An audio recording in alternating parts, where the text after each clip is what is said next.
The strangest thing Nolan did the night his girlfriend broke his heart wasn't letting me see how badly it had shaken him. It was grabbing my wrist when I stood up to leave and asking, "Can you stay with me tonight?"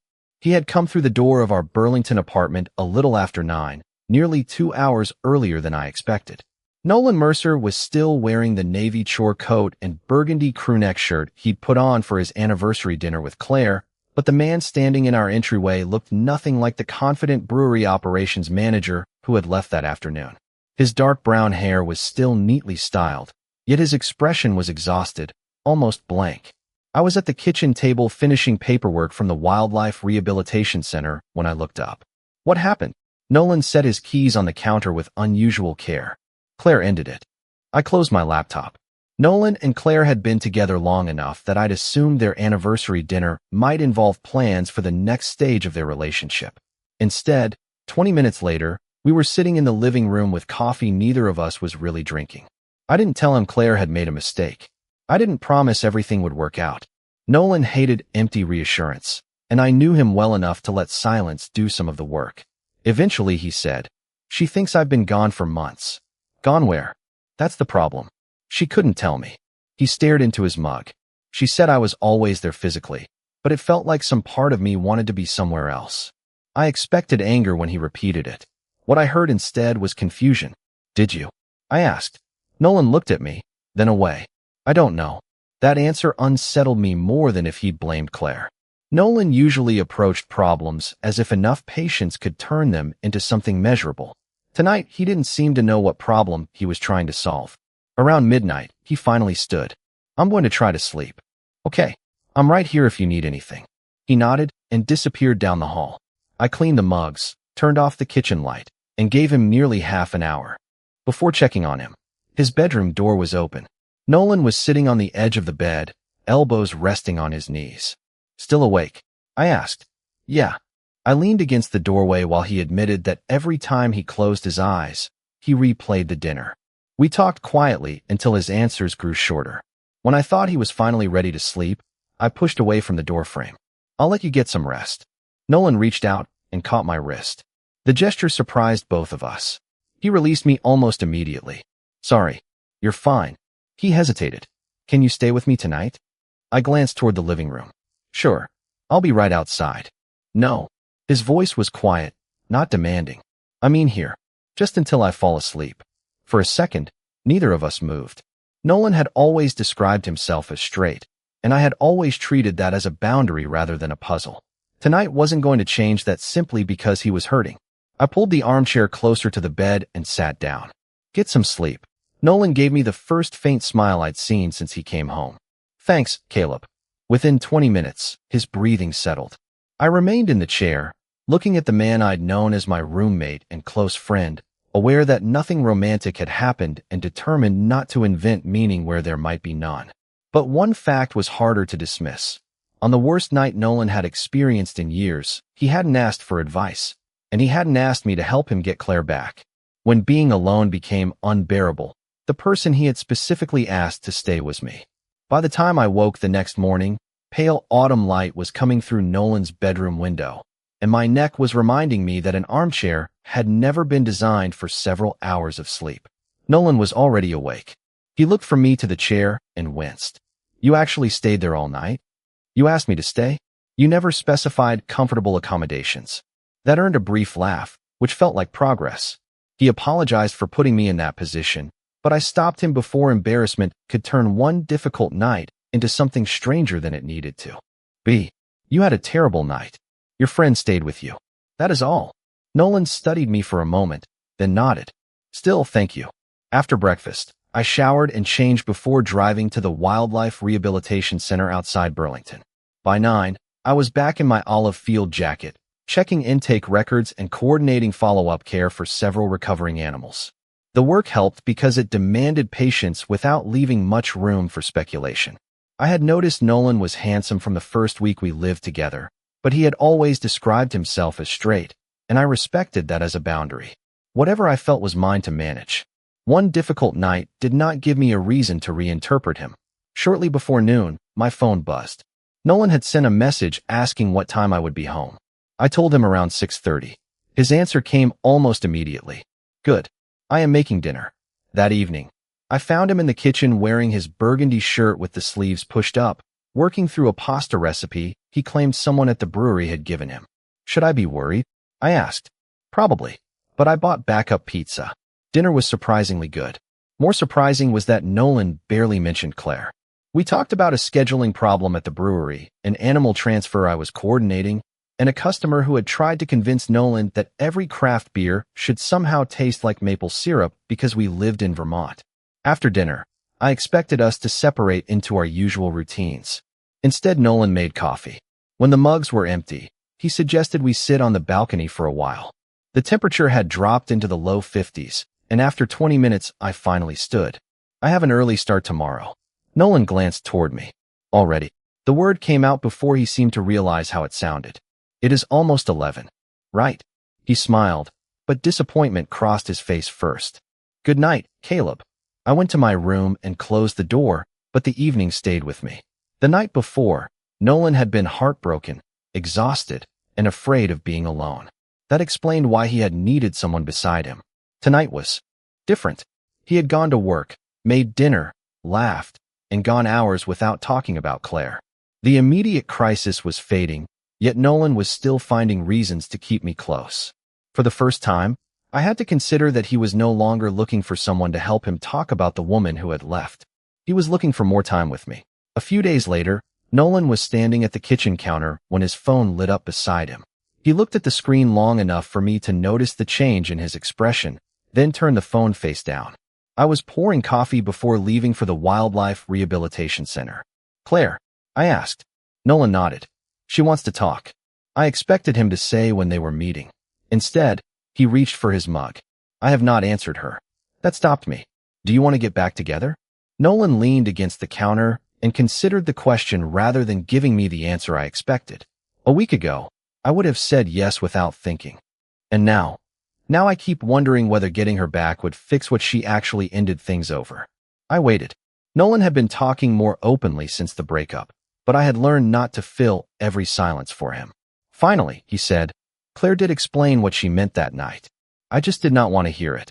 He told me she had spent months noticing small patterns he had dismissed individually. Whenever something funny happened at the brewery, I was usually the first person Nolan messaged. When work overwhelmed him, he came home instead of going to Claire's place. He apparently mentioned things I had said often enough that Claire could predict when a story was going to include my name. The hardest detail concerned their future. Claire had suggested several times that they eventually find an apartment together.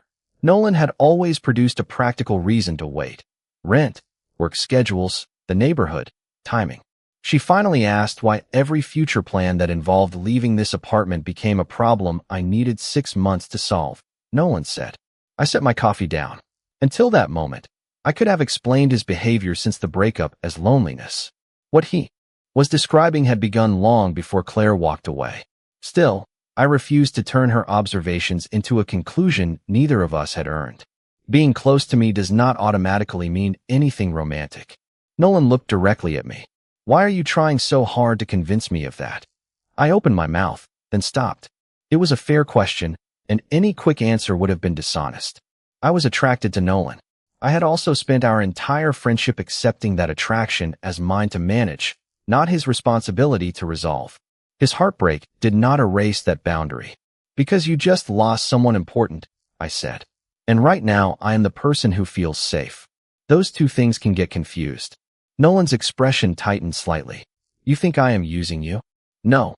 I think neither of us should pretend we understand this yet. He looked down at the counter. I continued before discomfort could turn into avoidance. I am here for you. I mean that. But I cannot become the person you use to avoid figuring out what you actually want. Nolan was quiet for several seconds. Then he nodded. That is fair. Nothing about the conversation felt easy, but something had become clearer. Claire had not created the closeness between us by leaving. She had noticed it while she was still there. What I still did not know was what Nolan intended to do now that he could see it too. I could not answer that for him. And for the first time since he came home heartbroken, I made a decision of my own. I would stand beside Nolan while he found the truth, but I would not stand still and wait for him to choose me. For the next several days, I did exactly what I had told Nolan I would do. I did not disappear, punish him, or turn our apartment into an uncomfortable place to come home to. I simply stopped arranging my life around being available whenever he walked through the door. The Wildlife Rehabilitation Center was preparing several recovering animals for transfer to a larger facility elsewhere in Vermont, so taking an extra evening rotation was easy to justify and genuinely useful. I left before Nolan some mornings and returned after he had already eaten dinner. Our conversations remained friendly, but they were shorter, and for the first time in a long while, Nolan had to experience our routine without assuming I would automatically be part of every evening. The change affected me too. I missed our coffee before work and the ridiculous stories he brought home from the brewery. More than once, I caught myself reaching for my phone to send him something before remembering the boundary I had chosen. I was not trying to make Nolan miss me. I was trying to make sure I did not turn patience into waiting. Nolan seemed to understand that, because he did not complain or pressure me to come home earlier. Instead, his behavior began changing in a way I had not expected. One Thursday evening, I was finishing paperwork in the treatment area after a long shift when one of my coworkers told me someone was waiting near the front office. Nolan stood there in his navy chore coat, holding a paper takeout bag. "What are you doing here?" I asked. "Bringing you dinner."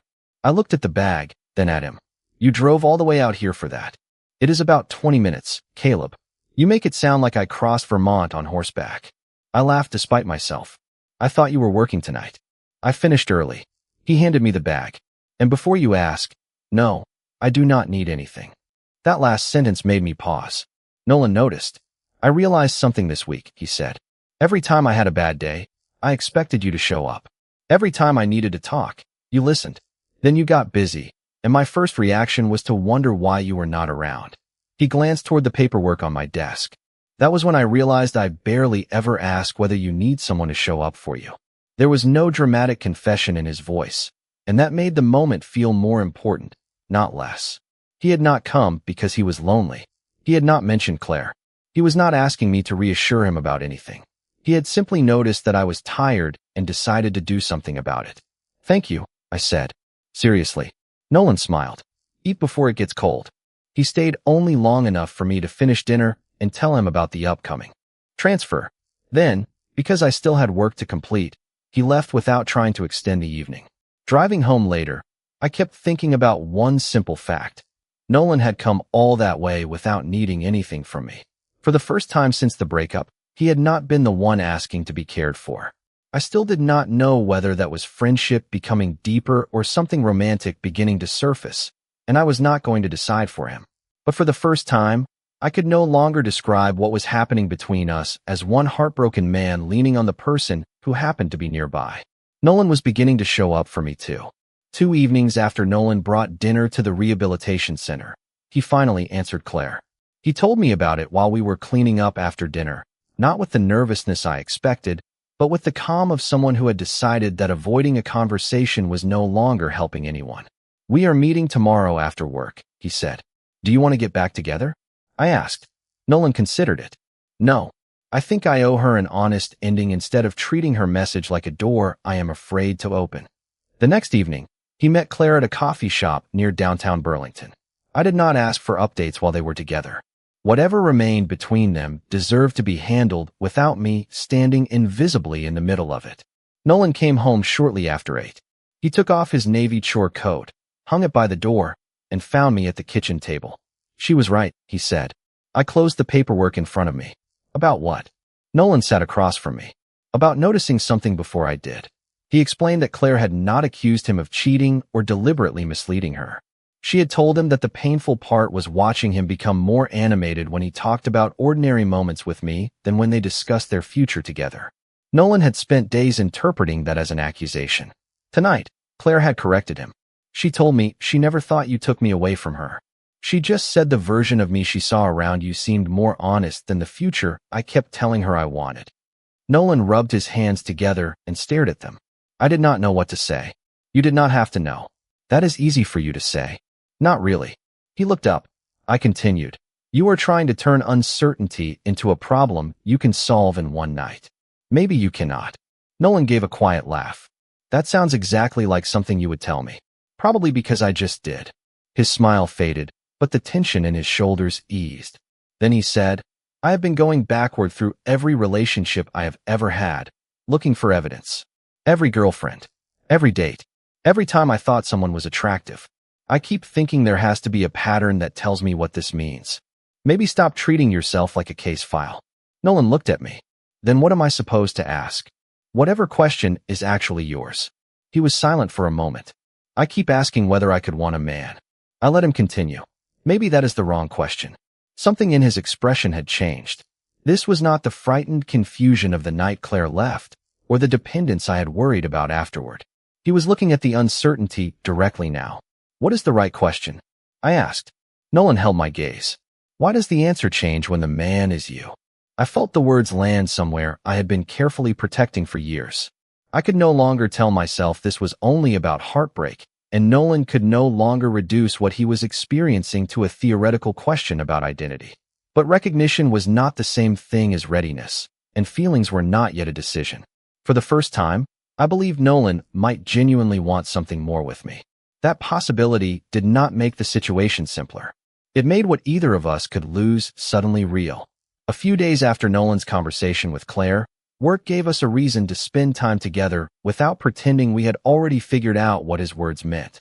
The rehabilitation center was transferring several recovering animals to a partner facility farther south in Vermont, and I had been assigned to help coordinate the weekend logistics. Because the weekend schedule required early starts on both days, I planned to stay overnight at a small lakeside cabin the organization used during transfers. Nolan was already making a brewery delivery along part of the same route on Saturday, so when he offered to bring several boxes of supplies the center needed, there was nothing unusual or convenient about how he ended up there. By late afternoon, my work was finished. Nolan had no reason to rush back to Burlington, so we walked along the lake before he left. Early fall had cooled the air into the upper 50s, and for several minutes we talked about everything except the conversation waiting between us. Nolan eventually broke the silence. I am still doing it. Doing what? Trying to solve myself. He gave a tired smile. I have mentally reviewed half my adult life since Claire and I talked. Every relationship, every date, every person I ever thought I wanted. I keep looking for something that will tell me exactly who I am. And has it? No. I stopped near the edge of the path. Then maybe your past is not required to provide a verdict. Nolan looked at me. You make uncertainty sound easy. It is not. That was the moment I decided he needed to understand what uncertainty was costing me too. There is something I have not told you. His expression sharpened, but I did not let the sentence become more dramatic than it was. I am not afraid you will eventually decide you are straight. Nolan said nothing. That would hurt, but I could deal with it. What scares me is you deciding the only way to understand this is to try something with me. A kiss, a date, whatever you think might give you an answer. Then if you realize it meant something different to you than it did to me, I do not just lose the possibility of us. I might lose my closest friend. Nolan's face changed as the weight of that reached him. Until then, most of our conversations had centered on what he was risking, his certainty, his understanding of himself, the future he had assumed he would have. Now he was finally looking at what I could lose. Caleb, I would never want to do that to you. I know. But wanting not to hurt someone is not the same as knowing what you are ready for. He nodded slowly. We started walking again, but the silence between us felt different now. It was no longer filled with a question Nolan expected me to help answer. After a while, he stopped. Then I will not ask you to be my experiment. I looked at him. Nolan held my gaze without moving closer. There was no attempt to prove anything. No gesture designed to test whether attraction would suddenly become obvious. If I ever ask you for something more, he said, it will not be because I am trying to find out what I feel. It will be because I already made the choice. I believed him, not because he had finally produced a perfect answer, but because for once he was willing to leave without demanding one. A few minutes later, Nolan headed back toward his car for the drive to Burlington, and I returned to the cabin. Nothing romantic had happened between us that afternoon, yet something essential had changed. Nolan had stopped treating closeness with me as evidence he needed to investigate. Whatever came next, he understood that my heart could not be used as the place where he tested a theory about his own. A little over a week after the weekend transfer, my supervisor called me into her office at the Wildlife Rehabilitation Center and slid a temporary assignment proposal across the desk with my name, Caleb Winslow, printed at the top. It would last several months, give me experience managing a larger transfer program, and put me in a strong position for future leadership work. A month earlier, I would have accepted before leaving the office. This time, I caught myself thinking about Nolan first, and that was exactly why I said yes. I cared about him too much to quietly organize my future around a decision he had not made. That evening, I told him while we were cleaning up after dinner. "That is great, Caleb," he said, and I could tell he meant it. "When do you start?" 3 weeks. He nodded. "You should do it." There was no argument, no request that I reconsider, and no dramatic reaction. For the next 2 days, Nolan treated the assignment exactly as I had asked him to treat my life, as something worth supporting rather than an obstacle to whatever might happen between us. Then, on the 3rd evening, he came to the rehabilitation center near the end of my shift. I found him waiting by the front office in his navy chore coat, hands in his pockets. "Everything okay?" I asked. "Yes. I just need to tell you something before I find another reason to wait." I stayed where I was. Nolan took a breath. "When you told me about the assignment, I congratulated you because I am proud of you. But later I realized I was doing something familiar. I was letting someone important make plans for a future while I stayed quiet about what I wanted." He glanced down briefly, then met my eyes again. "That is what I did with Claire. I kept avoiding decisions until she finally made one for both of us. I do not want to do that again." I remembered his promise by the lake. If he ever asked for more, he would already have made the choice. "What do you want?" I asked. "You." The answer came without hesitation. Nolan continued before I could respond. "I do not have every label figured out. I am not going to pretend I suddenly understand my entire life. But I know I miss you when you are not there. I know you are the first person I want to tell things to.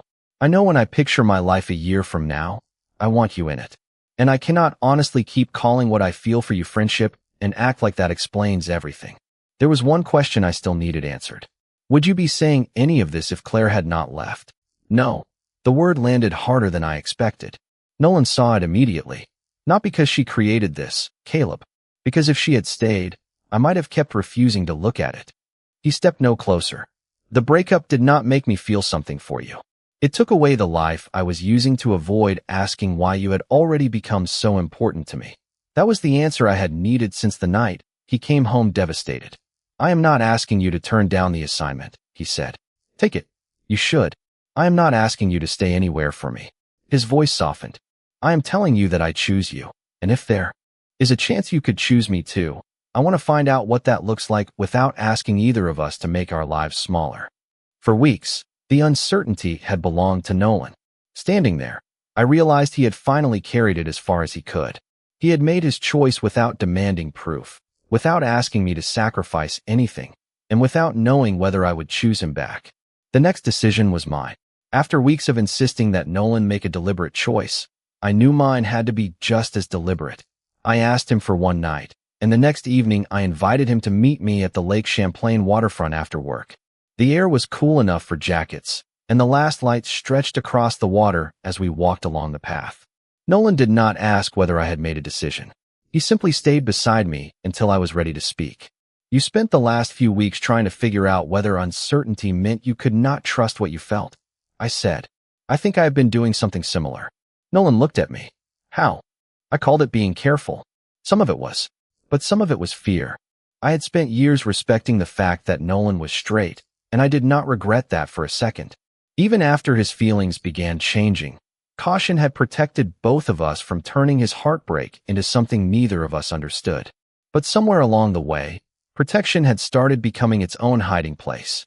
"You were afraid of choosing something before you understood everything about yourself?" I said. "I was afraid of choosing something unless you could guarantee me exactly how it would end."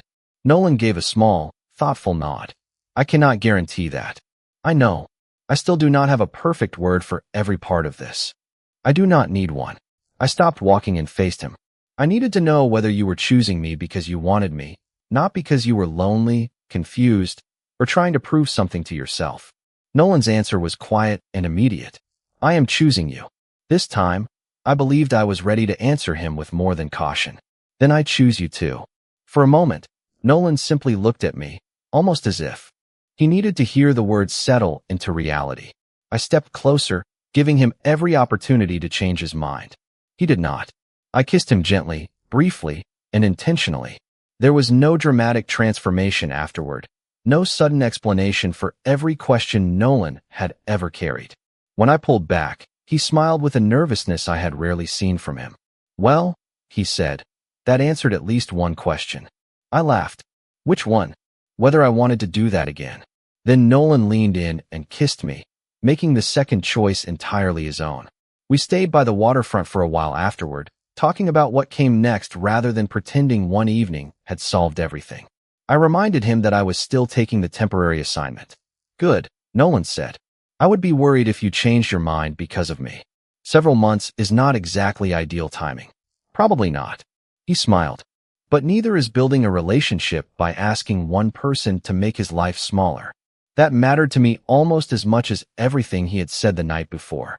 We agreed that when I left, we would date intentionally, communicate honestly, and let the relationship become whatever our choices could actually sustain.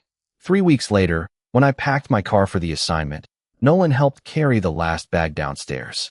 There was sadness in leaving, but no panic and no demand for reassurance.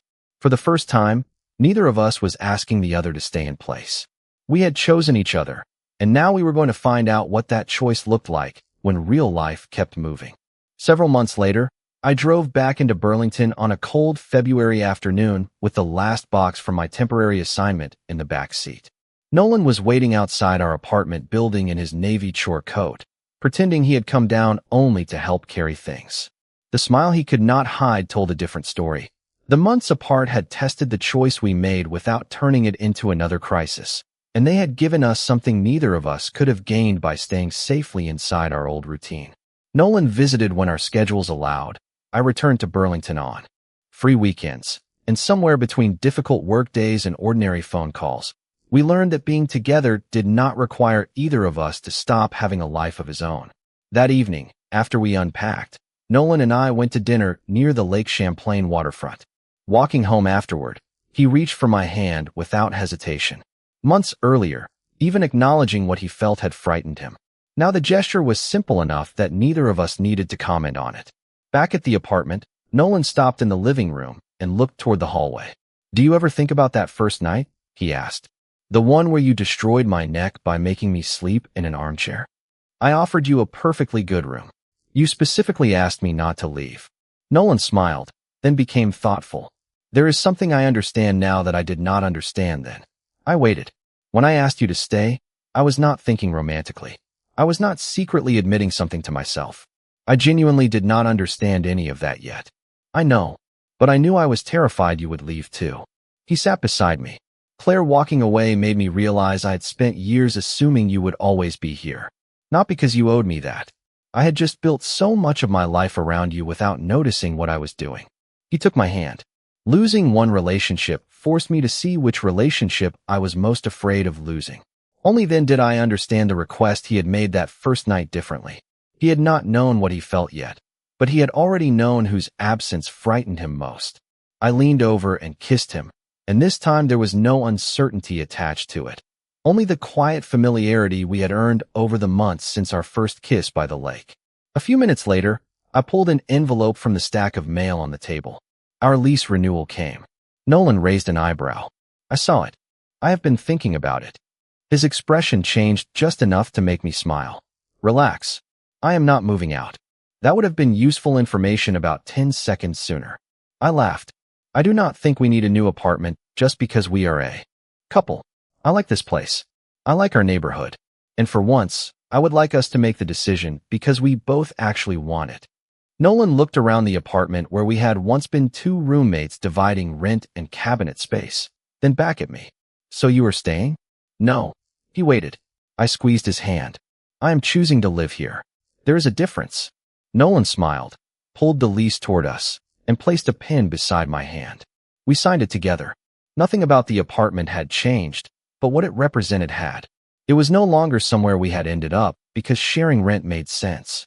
It was the first home we had consciously chosen together. Closing reflection. Sometimes certainty comes after honesty, not before it. There are moments when we cannot fully explain what we feel, but we can still choose to treat another person's heart with care while we learned more about our own. Perhaps that was what mattered most here. Nolan was given room to question something he had always assumed about himself, while Caleb refused to turn patience into waiting without limits. Neither man had to abandon his own direction to make room for the other. Maybe healthy love is less about promising that nothing will ever change and more about remaining free to grow while continuing to choose each other honestly. A shared home, a relationship, even the decision to stay can mean something different when it comes from freedom instead of fear. Sometimes the quietest choices tell us the most about where we truly want to belong. If you had been in Caleb's position, how would you have balanced protecting your heart with giving Nolan the space to understand his feelings? What part of their journey would have been the hardest choice for you?